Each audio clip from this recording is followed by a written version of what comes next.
What up, y'all? Welcome back. Okay, so right now I'm going to share a little bit about my experience with opiate withdrawal, and I'm going to elaborate on the effects, the withdrawal symptoms that I hated the most. Going through opiate withdrawal is one of the worst things I ever did. When I first started messing around with opiates, I didn't know the extent of the damage that I was doing to myself. You know, the majority of the damage that I experienced happened in the long run. When I first started messing with the pills, the Vikes, the Perks, the OCs, I just did it, I guess, recreationally, right? I was going through, long story short, I started messing with these things around the time of my parents' divorce. I'm an only child. This happened around the age of, I didn't start experimenting with that until I was 25, and I was still living with my parents at the time. But I noticed and I picked up on the energy in the household, and it was terrible. It was weird. I knew at some point I was gonna have to deal with my parents being separated, right? So I was gonna, I didn't want to, what am I trying to say? I didn't want to have to go through this. And the way I was feeling inside was really unexplainable, really. But I was experiencing some sadness,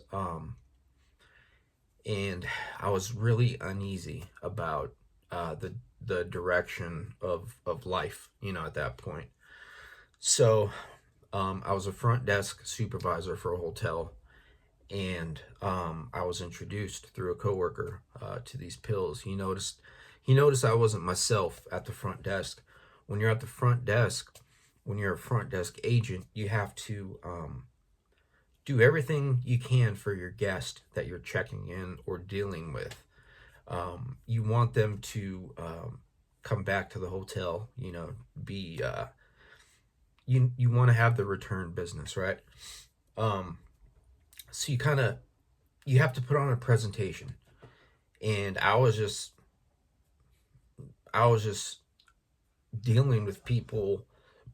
I was doing the bare minimum, and I'm normally chipper at work. I like leaving my problems at the door, but this situation I just couldn't. So the coworker at the time, he introduced me to the Vikes, and as soon as I took that, I'd say about half hour later, 45 minutes later, something like that, I started feeling this warm, fuzzy feeling inside, and it made me, I guess, happy. Right? I was sedated at the time when I took it, so I guess that's what I was experiencing. Um, but taking those allowed me to function, allowed me to perform better at work.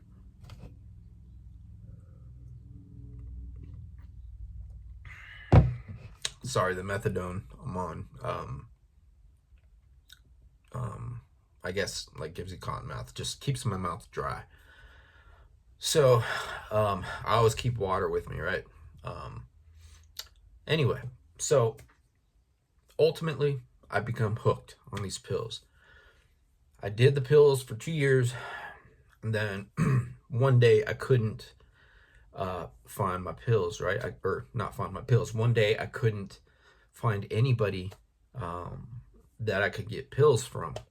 So I went to one of my boys' house, saw him smoking something on foil.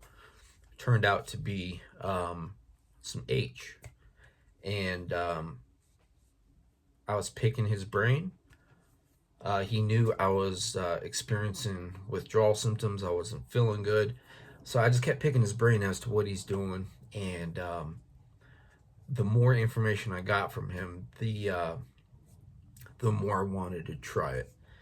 So ultimately I asked him, if I try that, if I try what you're doing, if I smoke that, will I feel better, right? Will I get well? Will this take away my withdrawal symptoms? And he says yes. So he didn't break out with me immediately, right? He didn't hook me up. He didn't say, here, try this, it'll make you feel better. I had to pry it out of him. He didn't want to he didn't want to be the cause of further damage in my life, and I get that, but I was really persistent, and I really wanted to not feel sick. And when I say sick, I mean experiencing symptoms of withdrawal from not having my pills. And ultimately, when I tried the H, that took away all my withdrawals. It's a very similar high to pills, right? To what I was addicted to. And I was like, screw pills, this is cheaper. Whatever. So it was really easy to get. So fast forward many years in and out of detox, prison, jails, right? It damn near destroyed my life. Ultimately, right? Damn near destroyed my life. Now I'm getting cotton mouth from taking friggin' methadone, but that is keeping me clean.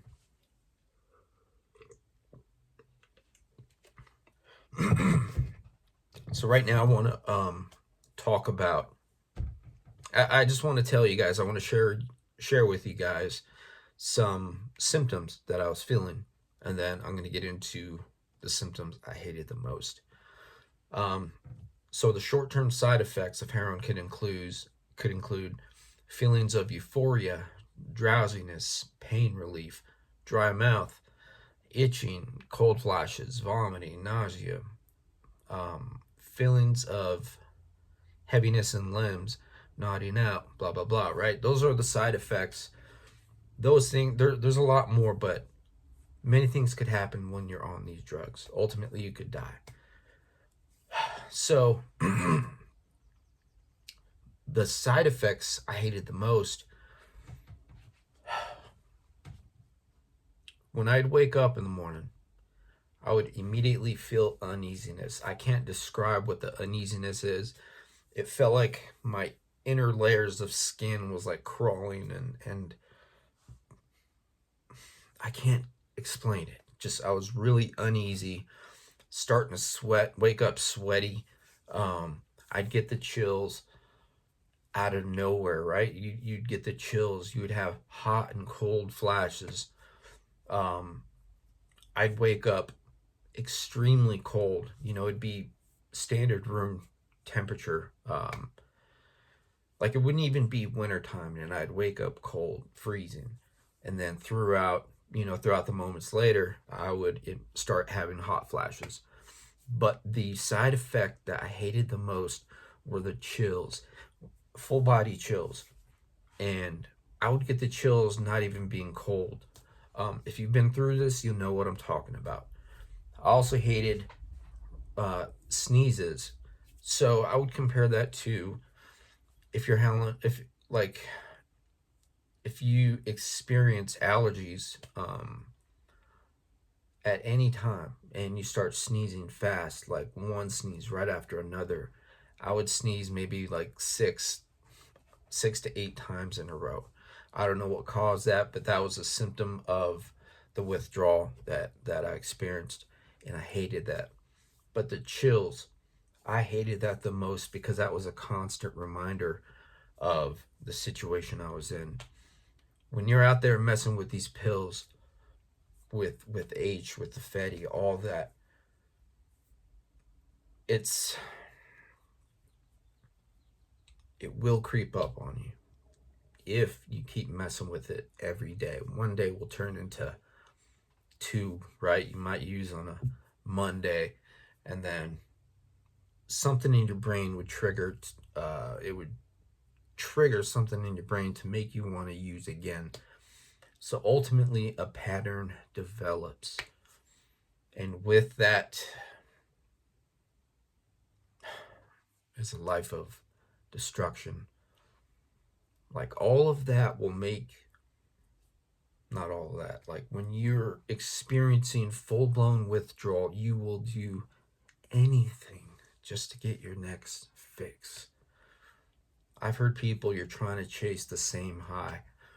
That usually happens later down the road.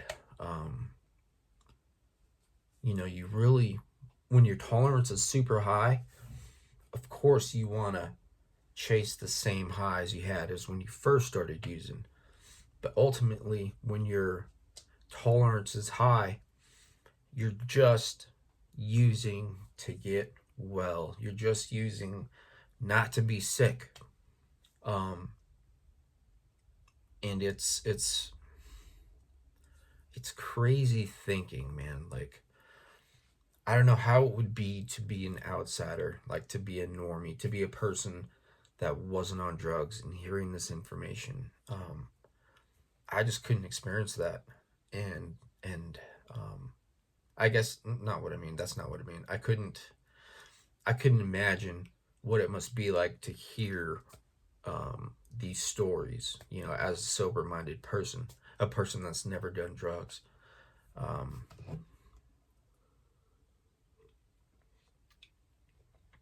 Cheers. Drink your water. I don't know where I'm going with this story, man. Just don't do drugs, okay?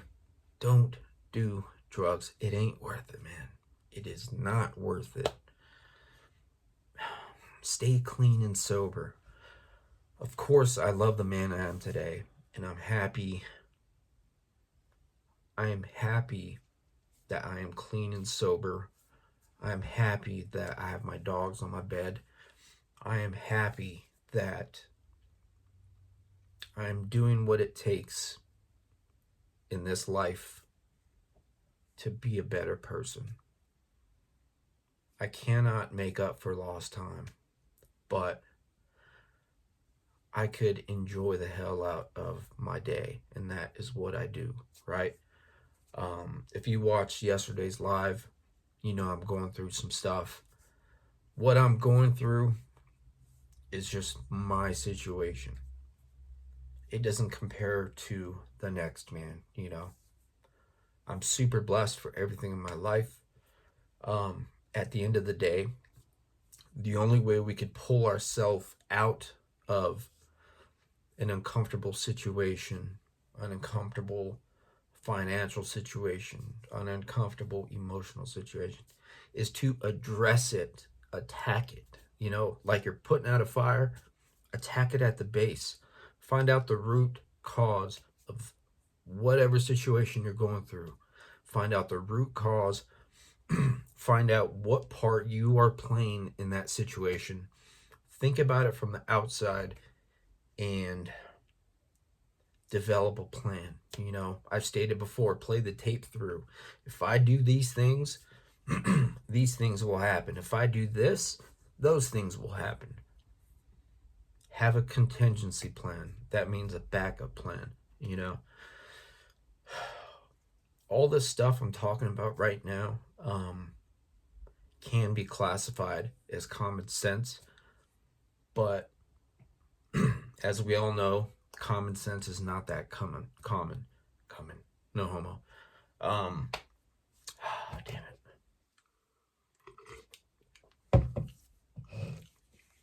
So, just do the damn thing, okay? If you guys have any questions, hit me up on Instagram at Righteous Monkey, okay? I'm making myself available. As always, we could talk. I'll give you my number. We could chop it up. It is 10:37. I got to go to work. God, it feels weird to say, man. I'm not used to it. I haven't had a job since 2019. But I got to do it, right? I got to do it to get myself out of the current situation I'm in. And I know these blood, sweat, and tears are going to pay off, because one day I'm going to have my house. One day my dogs are going to have a huge backyard. It is what it is, bro. This is life. Things happen to anybody, my part in the current situation I'm in is I let my feelings and my emotions get the best of me. Therefore, my eBay business didn't fail. It just suffered a little bit, because a lot of it, because I wasn't on the same grind as I was every day when I first started this. As you all know, when you start a business, I worked every day. I worked a little bit every day. Um, there were many times where I could have worked a lot harder, right? But that's a whole another thing, another video. But this is 16-minute video. I went on so many tangents, excuse me. The topic of the video is talking about the withdrawal symptoms I hate the most, and I listed that, so I guess this mission is complete. Thanks for listening.